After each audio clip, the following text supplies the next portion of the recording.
Welcome to Connect Church Online. We're glad to have you with us. My name is Dwayne Hawksworth, and I'm the lead pastor here at Connect Church. If you're just joining us, you picked a great day because we're starting a brand new series we called No Offense. From the latest headline to social media comments to the person who just cut you off in traffic, there are plenty of opportunities to be offended each day. But what if we decided to respond differently to those around us? How would that change our life and the lives of everyone around us? For the next few weeks, let's learn together how to live with no offense. Before we get started today, let me give you some information on how you can connect with us and keep up with the events here at Connect Church in Waco. I'd also like to let you know how you can give and support what we're doing if you're interested. Get your cell phone and text the words Connect Church to 94,000. That's the words Connect Church to 94,000. This will provide you with a link to both connect with us and to give if you'd like, or you can go to our website, connectwaco.com/give.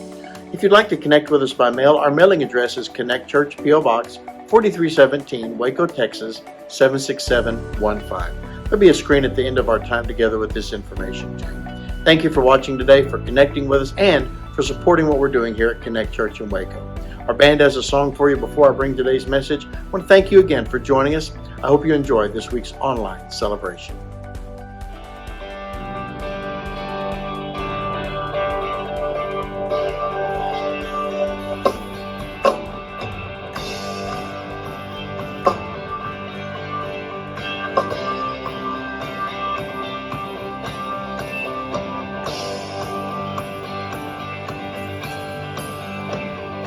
Who breaks the power? Who breaks the power of sin and darkness? Whose love is mighty and so much stronger? The King of glory, the King above all kings. He shakes the whole earth with holy thunder and leaves a fragrance in awe and wonder. The King of glory, the King above all kings. Yeah, this is amazing grace. This is a very love that you would take my place, that you would bear my cross. You laid down your life, that I would be set free. Yeah. Oh, Jesus, I say, all that you've done for me.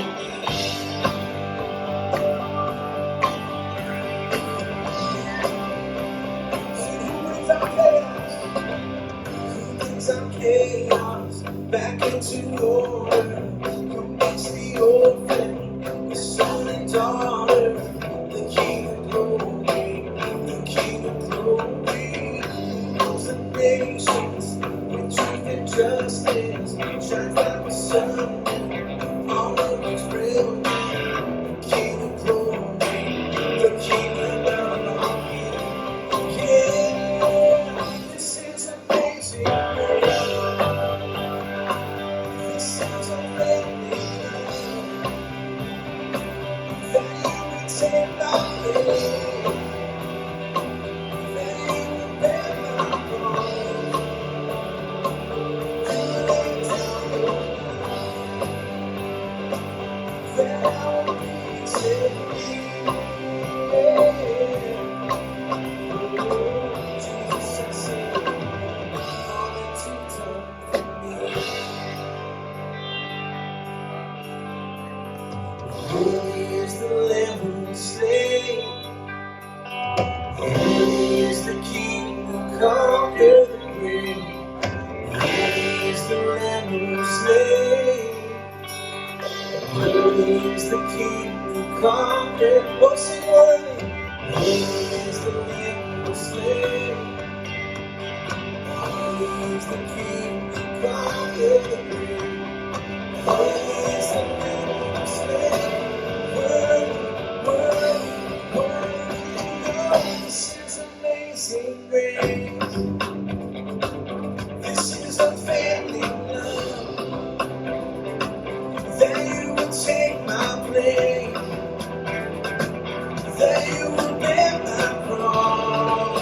Oh,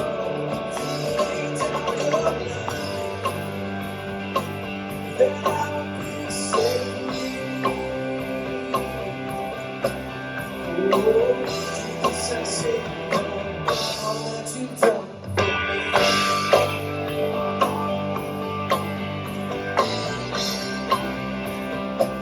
All you've done for me.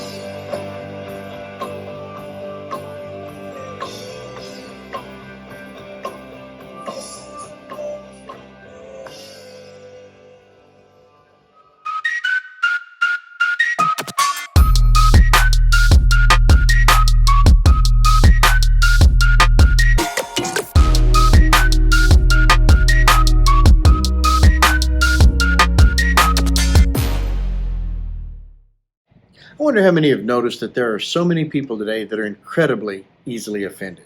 Now, being offended is nothing new, but since the pandemic, I've noticed something has happened in our culture.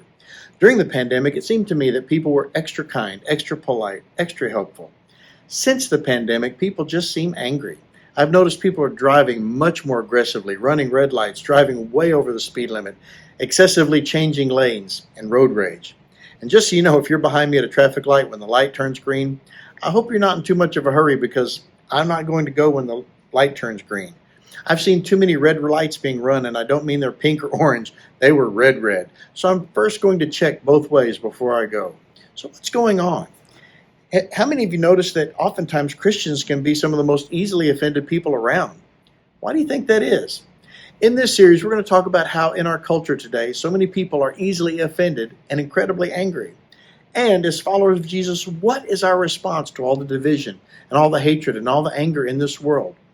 Now, let's be honest. Some of you are offended at the introduction of this series because you're thinking, Dwayne, you just don't know about all the crazy people in my life. After all, they're everywhere. They know everything. They're loud, opinionated, and obnoxious. They often criticize me, and you're telling me I can be unoffendable? Well, honestly, it's not easy to offend me. I really have really tough skin. I'm not easily offended unless somebody hurts Lisa or my children or my grandchildren or betrays one of my friends or criticizes the church or my message or the way I dress. Okay, maybe I'm easily offended. I don't know. The truth is, I can be easily offended, and so can you. So what I want to do over the next few weeks to lay out my cards, and I'll probably offend some of you, but I will offend you with the goal of helping you to get over your offenses, your anger, and maybe even your unforgiveness. What does Jesus say about being offended? Well, let's get started by looking at something written by the half-brother of Jesus. He wasn't a follower of Jesus, at least at first. I mean, how many of you would believe your brother if he told you he was the Son of God? He wasn't a follower of Jesus until after the resurrection of Jesus from the dead. After all, if your brother predicted his death and burial and that he would rise from the dead and pull it off, you'd probably believe him then too. We have a letter he wrote in the New Testament that is named after him. We know as the book of James. In the first chapter, in the 19th verse, James writes, "Understand this, my dear brothers and sisters. You must all be quick to listen, slow to speak, and slow to get angry." So how are you doing with that? If you're not a follower of Jesus, that's good advice, but it's not something you have to do. But if you are a follower of Jesus, this is not an option. We live in a culture where not very many people are listening, and they're very fast to speak their opinions. As a result, people are incredibly easily offended and often quickly angry. We should be slow to speak and quick to listen. In fact, when you look at Jesus and the way he lived, this is exactly how he lived. Jesus was asked directly 183 questions. Of these 183, how many did he respond to directly? Jesus answered directly only 3 of the 183 questions asked of him. While he was asked 183 questions, he actually asked others 307 questions. Why? Because Jesus was very focused on others. Jesus was slow to speak and he was quick to listen. When we are quick to speak and slow to hear, we're making assumptions about what someone else is doing and why. Let me give you an example. We took some of our grandchildren to see a movie sometime back. One of our grandchildren has type 1 diabetes, so during the movie, she took her phone out to check her glucose numbers. It only took a moment to do that, but someone loudly said, "Put your phone away." They assumed she was texting a friend or something, but she wasn't. For her, it was a matter of her health. It made Lisa and I wonder how many times we've assumed what someone was doing and assumed they had wrong motives. Again, when we're quick to speak and slow to hear, we're making assumptions about what someone else is doing and why. We all have our thing or things that make us angry, our anger triggers that set us off and make us angry. It seems like anger has escalated in our culture today. It's all around. It's anger at the idiots on social media arguing about vax, no vax, mask, no mask, the visible leader who abused their power, whether someone kneels or doesn't kneel during the national anthem. And here's the big point. Who is or isn't getting angry about your issue? Whatever your issue is, because we all have our issue. It's that thing that we think everybody should be upset about and should be fixing. It's that very single issue, that one amongst hundreds of issues, but you get angry about your issue and then you take it to the next level. You get angry at other people because they're not angry about the thing that angers you. Is that too real? I'm too close to home? I don't think this is pleasing to God. There are things that should anger us. Human trafficking, people going to hell, these should anger us and they should move us to action and prayer. But this is hard to admit, and it may not be true for everyone, but I actually think there are people that like being angry. I wouldn't say they like what angers them, but I think there's a part of some people that enjoy being angry. Some people almost have anger groups. It's their social media feed. You got your group of friends on Facebook and you're all ticked about the same thing. You post about the things that tick you off and you're all angry about same things. And when we're angry, listen carefully to this. It's kind of fun because we actually feel morally superior because we're in the right and everyone else is in the wrong. They're evil. They're evil, or they're an idiot, or they're an evil idiot. We're easily angered, and I don't think that's pleasing to God. So let me ask you, how effective is your anger? How's that working for you? If you're easily angered, is it making you more like Jesus? Is your anger pointing others to the intimacy, the life, the freedom, and the joy that's found in Christ? How effective is your anger? Is it making you more loving? Is it drawing other people into a more joyful life? I'll give you a little spoiler alert. The answer is going to be negative. It's not working according to Scripture. In fact, let's look at James 1:19 again, and then let's add the next verse because verse 20 gives us the why. Understand this, my dear brothers and sisters. You must all be quick to listen, slow to speak, and slow to get angry. Human anger does not produce the righteousness God desires. Whatever it is, your human anger does not produce the righteousness that God desires. But Dwayne, you don't understand. My anger is a righteous anger. My anger is a righteous anger because I'm angry over sin and wrong. And you might be. There probably is such a thing as a righteous anger against something that breaks the heart of God. I don't know if you've noticed this about righteous anger. Whenever you're angry about someone else's sin, it's always someone else's sin. We're seldom angry over our own sin. Have you noticed that? So if we're really honest, it might not be just like a righteous anger. In some ways, it could be a self-righteous anger. Because as Christians, it's really easy to criticize someone else's foul language but ignore our own spiritual pride. It's easy to judge their sexual sin and ignore our gluttony or our gossiping. Do you see what I mean? Jesus never ever told us we have to be right, but what he did say is, I want you to be loving. I never want my opinions to overrule my calling to share the love of Jesus and be sidetracked by little things that are not nearly as important as sharing the good news about Jesus. So as disciples of Jesus, how do we battle against the forces of darkness? Well, the way you do battle is to lead with love. You don't lead with anger. We're not just trying to make a point. You want to make a difference. Hearts are rarely changed by anger and accusations and judgment. They are changed by empathy and compassion and discussion and love. You want to lead with love and not with anger. So how do we let go of the anger and how do we overcome offenses? The first thing I want to encourage you to do is lower your expectation of others. We have to remember that sinners do sinful things. So don't let it surprise you when they do. Sinful people do sinful things. Even saints do sinful things at times. If you're not Jesus, you're not perfect. People will let you down. I hate to tell you, but I'll let you down. And when I or a church person does let you down, don't say God's not real or the church betrayed you, because that's not true. What happened is a sinful person wasn't perfect, just like you're not perfect. Lower your expectations of people. If you think about it, Jesus was never, ever shocked by self-centeredness. Oh, I can't believe they're being sinful. He knew they were. The second thing I want to encourage you to do is to raise your gratitude for God's grace. Lower your expectations of other people, but raise your gratitude for God's grace. So let me ask you, have you ever sinned?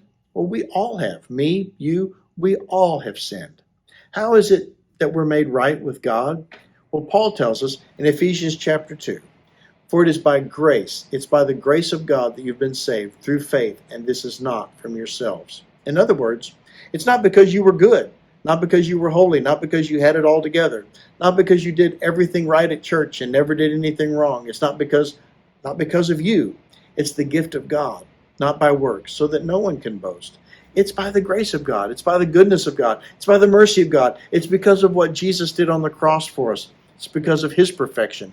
It's because of his righteousness and all his goodness. It's his grace that makes us right with God. It's not our goodness. It's not our works. It's all by his grace. But you may say, but they lied about me. I've lied too. But he's so arrogant. I can be arrogant too. Well, they stole from me. Well, I've stolen too. I need the grace of God. Stoning was an ancient custom for dealing with someone who had done wrong. And in the New Testament book of Acts, we read how Saul held the coats while Stephen, a follower of Jesus, was stoned to death for being a follower of Jesus. Saul later learned that he was wrong and became what Stephen was, a follower of Jesus. And I don't want to minimize whatever hurt you might be enduring right now. I know a lot of you are facing some really deep and significant pain. Maybe someone abused one of your children, or maybe a spouse you trusted for years was living a double life.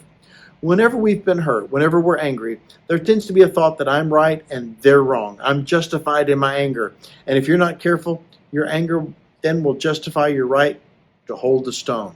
It's not that you're actually going to throw it, but you just like to hold it just in case you ever need to throw it. You hurt my child and I may hurt you. You let me down, I like to hold my stone. You voted for the wrong candidate, or it's what you believe about the vaccine. So I hold my stone because I'm right and you're wrong. And my anger gives me the right to hold the stone. What we have to do as followers of Jesus, we need to make a decision, and we need to decide when to get angry. Do you want to make a point, or do you want to make a difference? Too many people simply want to make a point. If we want to make a difference, we need a different attitude in responding to the wrongs of this world. Rather than letting our flesh, our feelings, and our emotions direct our actions and reactions, we need to let the Spirit of God direct us. Then, we're not just making a point. We're making a difference. We're not just trying to win an argument. We're trying to win people to the grace and the goodness of Jesus. And there's a very, very big difference.